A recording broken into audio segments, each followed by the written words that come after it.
మాదిగ సంక్షేమ సంఘానికి కేటాయించిన స్థలంలో ఏర్పాటు చేసిన జెండాలు, ఫ్లెక్సీలను తొలగించిన వారిపై చర్యలు తీసుకోని దళిత సంఘాల నాయకులు డిమాండ్ చేశారు.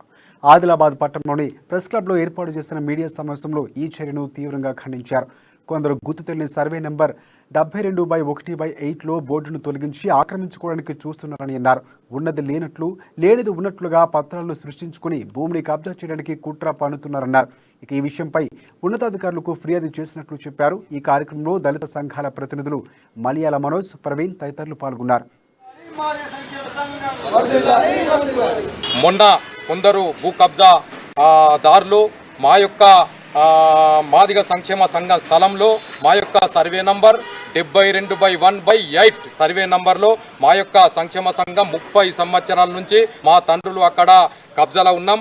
అప్పటి నుంచి మేము దాన్ని ఫెన్సింగ్ చేసుకోవడం కానీ ట్రాక్టర్ తోటి దున్ని దాన్ని మేము ప్లేన్ చేసుకోవడం జరిగింది. అక్కడ మా మైషమ్మ తల్లిని నిలబెట్టుకొని మేము అక్కడ షెడ్ కూడా వేసుకోవడం జరిగింది.